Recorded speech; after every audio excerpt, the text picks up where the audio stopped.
Hello students, मैं Ajayta lecturer mechanical engineering government polytechnic college Ajmer से आप सभी का स्वागत करती हूँ। MEMA सब्जेक्ट को 208 में हम 4th chapter formation of steam पढ़ रहे थे। इससे पहले वाले लेक्चर में हमने पढ़ा था कि स्टीम फॉर्मेशन का प्रोसेस किस प्रकार से होता है, भाप की कितनी विभिन्न अवस्थाएं होती हैं। आज हम उन भाप की अवस्थाओं की प्रॉपर्टीज़ के बारे में पढ़ेंगे, उनकी गणना किस प्रकार से करी जाती है और क्रिटिकल पॉइंट किसे कहते हैं और ट्रिपल पॉइंट किसे कहते हैं। तो स्टार्ट करते हैं क्रिटिकल पॉइंट से। क्रिटिकल पॉइंट हिंदी में कहते हैं क्रांतिक बिंदु। इसको समझने के लिए हम एक टेम्परेचर और स्पेसिफिक वॉल्यूम के बीच में ग्राफ देखते हैं।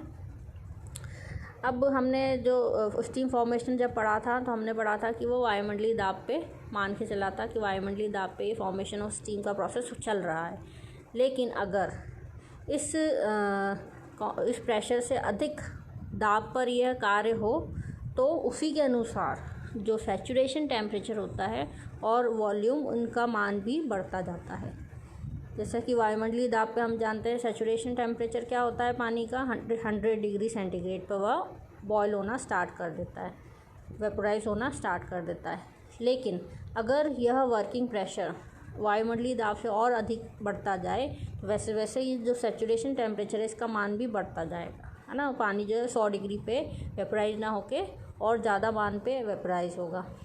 अब ये अगर मान लो कि जो प्रेशर है, वर्किंग प्रेशर पानी का, वो इतना हाई हो जाए, मान लो कि वह 221.2 बार तक पहुंच जाए जो प्रेशर है, तब जो ये सैचुरेशन टेम्परेचर है वह पहुंच जाएगा 374.15 डिग्री सेंटीग्रेड पे। इस बिंदु पर आते ही, ये बिंदु सी से प्रदर्शित कराया है, इस बिंदु पे आते ही क्या होगा, जो पानी है वो डायरेक्टली सुपर हीटेड स्टीम में कन्वर्ट हो जाता है। जो बीच की अवस्था है भाप की, जिसे बोलते हैं आर्द्र भाप, वह आती ही नहीं है, सीधे ही पानी मिश्रित कला में ना पहुंच के सीधे ही वाष्प कला में पहुंच जाता है, गैसियस स्टेट में पहुंच जाता है। तो इससे ही इस बिंदु क्रांतिक बिंदु के द्वारा दर्शाया गया है। इसके मान यहाँ प्रदर्शित करे गए हैं। क्रिटिकल प्रेशर का मान पानी के लिए 221.2 bar, critical temperature 374.15 degree centigrade और critical specific volume 0.00317 metre cube पर kg। और इस बिंदु से अधिक दाब पर जल को जो भाप में परिवर्तित किया जाए तो कला परिवर्तन कब होता है ये पता ही नहीं पड़ पाता है, क्योंकि इसमें वाष्पन नहीं होता है। चित्र में से सबसे ऊपर वाली रेखा के द्वारा दर्शाया गया है। अब हम पढ़ते हैं ट्रिपल पॉइंट के बारे में। त्रिक बिंदु, इसमें हम तीनों फेस को लेंगे, सॉलिड, लिक्विड और गैस। जो सॉलिड भाग होता है पानी का, सॉलिड जो फेस होता है उसे आइस बोलते हैं। तो ये जो ट्रिपल पॉइंट होता है यह वह बिंदु है जिसका मान होता है लगभग 0.0061 बार और 273.16 केल्विन टेम्परेचर। ये प्रेशर टेम्परेचर एक कर्व दिखाया गया है, इसमें ये बिंदु दिखाया गया है त्रिक बिंदु। अब इस त्रिक बिंदु पे आप देख सकते हैं कि तीनों फेस है पानी के, सॉलिड, लिक्विड और गैस, तीनों ही इस बिंदु में इक्विलिब्रियम में होते हैं, साम्यावस्था में होते हैं। मतलब कि इस बिंदु पे आते ही जो अगर मान लो आइस है वो डायरेक्टली पानी में ना बदल के डायरेक्टली स्टीम में कन्वर्ट हो जाती है। तो ये त्रिक बिंदु होता है। अब हम दाब और तापमान के बीच में संबंध देखेंगे इस ग्राफ के द्वारा, टेम्परेचर और प्रेशर के बीच में, कि अगर जैसे जैसे जो स्टीम फॉर्मेशन का प्रोसेस हम जानते हैं कांस्टेंट प्रेशर पे होता है, तो कितना प्रेशर होना चाहिए, अगर वो प्रेशर जैसे जैसे बढ़ता जाएगा वैसे वैसे जो सैचुरेशन टेम्परेचर है, बॉइलिंग पॉइंट, वह भी बढ़ता जाता है, जैसे कि चित्र में प्रदर्शित किया गया है। अब हम प्रॉपर्टीज़ को पढ़ने से पहले वेट स्टीम के बारे में थोड़ा समझ लेते हैं, ड्राइनेस फ्रैक्शन के बारे में। वेट स्टीम हम जानते हैं भाप की वह अवस्था होती है, यह मिश्रित अवस्था होती है जिसमें कि कुछ प्रतिशत जल होता है और कुछ प्रतिशत भाप होता है, और इसका जो मिश्रण होता है उसे हम शुष्क आर्द्र भाप कहते हैं, क्योंकि उसमें कुछ मॉइस्चर कंटेंट होता है। अब वह कितना मॉइस्चर कंटेंट है, क्या क्वालिटी है उस वेट स्टीम की, उसको प्रदर्शित करने के लिए यहाँ पे एक फैक्टर काम में लिया जाता है, ड्राइनेस फ्रैक्शन, शुष्कता भिन्न इसे कहते हैं हम, और इसे x से प्रदर्शित करते हैं। तो किसी भी आर्द्र भाप का शुष्कता भिन्न मिश्रण में शुष्क भाप का द्रव्यमान व मिश्रण के द्रव्यमान का अनुपात होता है, इसे x से प्रदर्शित करते हैं। अभी हम कुछ मानते हैं, मान लो कि 1 kg जो है मिश्रण है स्टीम का, वेट स्टीम का, जिसमें कि शुष्क भाप का द्रव्यमान 0.7 kg है, तो ड्राइनेस फ्रैक्शन कितना होगा, 0.7/1 बराबर 0.7, मतलब कि 0.7 जो है ये बताएगा ड्राइनेस फ्रैक्शन की इसमें 70% जो है वह गैसियस पार्ट है, वह शुष्क है, ड्राई है, बाकी 30% क्या है, मॉइस्चर कंटेंट है, पानी है, जल की मात्रा है। तो यह इस प्रकार से भाप का शुष्कता भिन्न एक मात्रा निरपेक्ष गुणधर्म है। अब हम डिफरेंट थर्मोडायनेमिक्स प्रॉपर्टीज़ के बारे में पढ़ते हैं स्टीम की। जैसा कि हम पहले पढ़ चुके हैं कि भाप के जो मेन जो गुणधर्म होते हैं वह टेम्परेचर और प्रेशर होते हैं, और उनके बीच में जो संबंध होता है वह भी हमने देखा था। इसके अलावा और भी कई प्रॉपर्टीज़ हैं जिनके बारे में पढ़ना, उनकी गणना करना आवश्यक है डिफरेंट टाइप्स ऑफ स्टीम्स के लिए, भाप की व्यवस्थाओं के लिए। तो वो गुणधर्म क्या हैं, विशिष्ट आयतन, विशिष्ट एंथैल्पी, विशिष्ट आंतरिक ऊर्जा और विशिष्ट एंट्रोपी। तो हम पहले स्टार्ट करते हैं विशिष्ट आयतन से। 1 kg भाप द्वारा घेरे गए आयतन को उस भाप का विशिष्ट आयतन कहते हैं, इसे मीटर क्यूब पर kg में से प्रदर्शित करते हैं। हम जो भाप के गुणधर्म जल को द्रव अवस्था में 0 डिग्री सेंटीग्रेड से आधार मानकर काम में लेते हैं, अतः तरल का विशिष्ट आयतन जो है Vf व संतृप्त भाप का विशिष्ट आयतन हम Vg से अंकित करेंगे आगे की जितनी भी गणनाओं में। निम्न दाबों पर Vf का मान Vg की तुलना में बहुत ही कम होता है, इसलिए हम उसको नेगलेक्ट कर देते हैं, लेकिन बहुत हाई प्रेशर्स पे इसे हम नेगलेक्ट नहीं कर सकते हैं।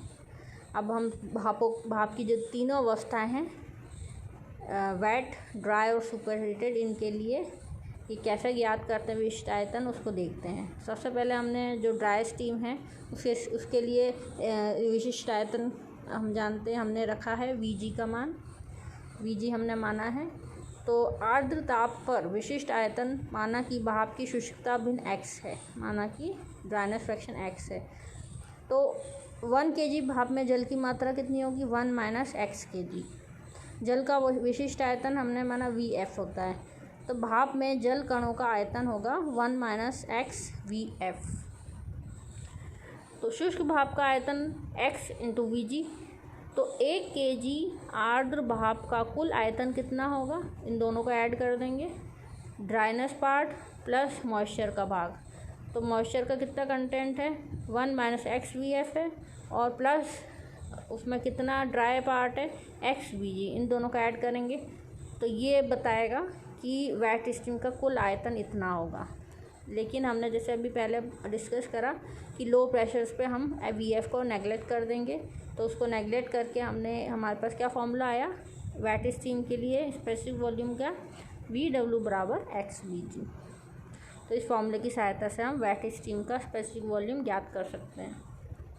अब सुपर हीटेड स्टीम के लिए specific volume, super heated steam हमने ये माना कि आइडल गैस की तरह बिहेव करेगी, तो उसमें हम PV/T बराबर कांस्टेंट वाला सूत्र लगा के हम यहाँ से Vs का मान ज्ञात कर सकते हैं। तो यहाँ पे वही सूत्र लगाया हमने।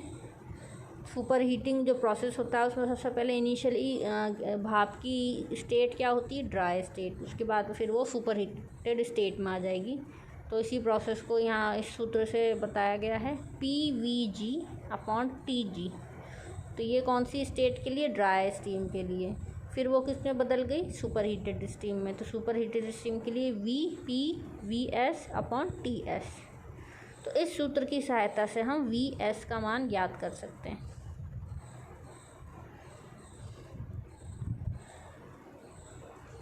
विशिष्ट एंथैल्पी। अब एंथैल्पी हम जैसे पहले भी बढ़ चुके हैं, ये हीट कंटेंट होता है, कितनी ऊष्मा की आवश्यकता हुई इस स्टीम को बनाने में, तो उसकी गणना करेंगे। सबसे पहले हम शुरू करते हैं एंथैल्पी ऑफ फ्लूइड से। तरल की एंथैल्पी, इसे हम HF से प्रदर्शित करेंगे। यह वह प्रदत्त ऊष्मा है जो कि 0 डिग्री सेंटीग्रेड के जल को किसी निश्चित दाब पर उसके संतृप्त तापमान तक पहुंचाने में व्यय करनी पड़ती है ना। तो HF किलोजूल पर केजी इसकी इकाई में हमने ये HF माना है। यदि जल का कोई तापमान हो, अगर मान लो कि जल जो है शुरू में 0 डिग्री सेंटीग्रेड पे नहीं था, वह उसमें उसका टेम्परेचर पहले से ही कुछ ज़्यादा है, 0 से ऊपर है, मतलब मान लो 10 या 20 डिग्री सेंटीग्रेड, तो उसमें ऊर्जा को किस प्रकार से ज्ञात करेंगे हम? इस फॉर्मूले से C/T से हम ज्ञात कर सकते हैं। तो C क्या है यहाँ पे? जल की विशिष्ट ऊष्मा, जिसका मान कांस्टेंट होता है 4.2 किलोजूल पर केजी केल्विन, और T जो है वो टेम्परेचर है जल का। तो इस फॉर्मूले से हम जल की एंथैल्पी निकाल सकते हैं। फिर है एंथैल्पी ऑफ इवेपोरेशन, जिसे कि गुप्त ऊष्मा भी कहते हैं, लेटेंट हीट, इसे हम HFG से प्रदर्शित करेंगे। यह वह प्रदत्त ऊष्मा है जो कि संतृप्त तापमान वाले जल को संतृप्त तापमान वाली शुष्क संतृप्त भाप में परिवर्तित करने के लिए उपयोग में आती है। ठीक है, तो जो जल पानी जो है वह उसका फेस चेंज होता है पूरी तरह से स्टीम में, गैस में, तो वह जितनी आवश्यकता होती है ऊष्मा वह लेटेंट हीट कहलाती है। इसे हम HFG से प्रदर्शित करेंगे, इकाई सेम होगी किलोजूल पर केजी। अब हम निकालते हैं enthalpy of superheat. Superheated steam के लिए एंथैल्पी क्या होती है? तो हम जानते हैं कि सुपरहीटेड स्टीम जो है वो परफेक्ट गैस की तरह बिहेव करती है और उसका केवल टेम्परेचर बढ़ता है। अगर हम ड्राई स्टीम का और हीट देते हैं तो वो सुपर हीटेड बन जाती है, मतलब उसका टेम्परेचर बढ़ जाता है। तो ये कौन सी प्रकार की हीट होती है? Sensible heat. तो उसकी गणना सिंपल और फॉर्मूले से ज्ञात कर सकते हैं, mCp/dt से। Q बराबर mCp/dt होता है, तो यहीं से हम ज्ञात करेंगे Cp multiply by Ts minus Tg। Ts क्या है? Super heated temperature minus dry steam का टेम्परेचर, सैचुरेशन टेम्परेचर, है ना। तो ये जो टेम्परेचर डिफरेंस है इसको हम डिग्री ऑफ सुपर हीट भी कहते हैं। यहाँ पे Cp जो है वह विशिष्ट ऊष्मा है सुपर हीटेड स्टीम के लिए, इसकी गणना करी जाती है, इसको ज्ञात करना पड़ता है। शुष्क संतृप्त भाप की एंथैल्पी, अब हम एंथैल्पी निकालते हैं ड्राई स्टीम के लिए। मानो कि वो Hg हमने मान के चलेंगे कि इसको हम Hg से प्रदर्शित करते हैं। तो इसके दो भाग होंगे, पहला तो है तरल की एंथैल्पी प्लस वाष्पन एंथैल्पी। तो तरल की एंथैल्पी हमने HF मानी थी और वाष्पन एंथैल्पी HFG। तो इसको ऐड करके हम ड्राई स्टीम की एंथैल्पी ज्ञात कर सकते हैं। तो HF और HFG ज्ञात करने के लिए एक भाप सारणी आती है टेबल फॉर्म में, सारी प्रॉपर्टीज़ दी हुई थी, वहाँ से हम इसको रीड कर सकते हैं। फिर है आर्द्र भाप की एंथैल्पी, इसके भी दो भाग होते हैं, तरल की एंथैल्पी प्लस वाष्पन की एंथैल्पी कुछ प्रतिशत तक। तो वाष्पन की एंथैल्पी जो है कुछ प्रतिशत तक ही दी जाती है, पूरी तरह से नहीं दी जाती है। तो वो कितना प्रतिशत दी जाती है वह उसके लिए हम ड्राइनेस फ्रैक्शन इसमें मल्टीप्लाई करेंगे कि वेट स्टीम की क्वालिटी क्या है, वह कितनी ड्राई है और कितनी वेट है। फिर है अतितप्त भाप की एंथैल्पी। अब अतितप्त भाप की एंथैल्पी के भी दो भाग होते हैं, पहला तो है कि ड्राई स्टीम की एंथैल्पी, फिर है प्लस सुपर हीट स्टीम की एंथैल्पी। तो ड्राई स्टीम की एंथैल्पी इससे पहले हम निकाल चुके हैं, शुष्क संतृप्त भाप की enthalpy Hg plus super heat की एंथैल्पी, तो यहाँ पर आएगा Cp Ts माइनस Tg, अतितापन एंथैल्पी। तो इस फॉर्मूले की सहायता से हम अतितप्त भाप की एंथैल्पी ज्ञात कर सकते हैं। यहाँ पे Cp का मान अतितप्त भाप के लिए लेना है। तो ये जैसे जैसे तापमान और प्रेशर बढ़ता जाता है वैसे वैसे Cp का मान जो है वो भी चेंज होता रहता है। तो उसके लिए एक मध्य मान भी ज्ञात होता है, 2.1 किलोजूल पर केजी केल्विन ले लेते हैं अगर नहीं दिया गया है। विशिष्ट आंतरिक ऊर्जा, आंतरिक ऊर्जा के बारे में हम पढ़ चुके हैं। तो आंतरिक ऊर्जा को हम U से प्रदर्शित करते हैं और इसके लिए फॉर्मूला भी हम पहले से देख चुके हैं, क्या होता है U बराबर H माइनस PV। यहाँ पे H एंथैल्पी है, P दाब है, V आयतन है। सबसे पहले हम आर्द्र भाप के लिए देखते हैं। आर्द्र भाप के लिए U W बराबर H माइनस PV हम रखेंगे। यहाँ पे H जो है वो वेट स्टीम के एंथैल्पी का फॉर्मूला जैसे हम पहले निकाला था वो यहाँ पे पुट करेंगे तो फॉर्मूला ये आएगा HF + X HFG - P XVG। तो इस फॉर्मूले की सहायता से हम वेट स्टीम की इंटरनल एनर्जी ज्ञात कर सकते हैं।